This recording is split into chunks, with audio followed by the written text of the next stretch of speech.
میاشت چې ایمان په حالت چې ثواب حاصلولو دپاره عبادت وکړي الله پاک به د ورشاتني ګناهونه معاف کړي.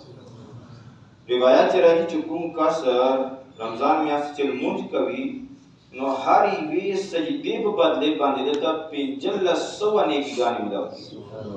نو تاسو موږ که صرف تراویح واخلو، تراویح موږ ته وګورو نو هغه چې 6 رکعاته دي او 40 سجدې دي پکې او 40 ته 1500 باندې که ضرب کې 15000 جوړېږي.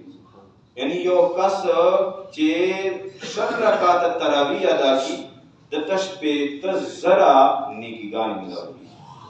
نو تراویح ادا کول هر مسلمان عاقل بالغ خوا کا سړی ده او که ښځه ده هغه باندې ادا کول سنت مؤکده دي.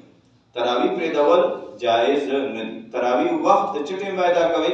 ماخوستن فرض نه بعد لمونځه تر سیمي وخت ختمېدا پورې، یعنې ماخوستن فرض نه مخکې نشي ادا کولی، هغه نه بعد نه واخله تر سیمي ټایم چې چوره پورې ختم شولی نو تراویح ادا کولی شي.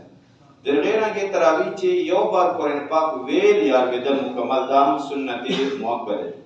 دلته هم الحمدلله قرآن پاک ولې تراویح قرآن پاک ختم کېږي نو دلته راځو کني نو چېرته چې قرات دی تاسو موږ راځو که حافظ نه میلاو کېږي نو بیا دې صحیح امام پسې چې کوم صحیح تلفظ سره موږ ته تراویح راکوي نو هغه امام پسې دې به موږ تراویح ادا کولو کوشش کوو. او زر تر زره تراویح ادا کول دا څه معنا نه لري. ګوره دا رمضان میاشت ده دا موږ ته موقع میلاو شوې چې موږ زیات نه زیاتې نیکیګانې کړو. الله پاک عمل کولو توفیق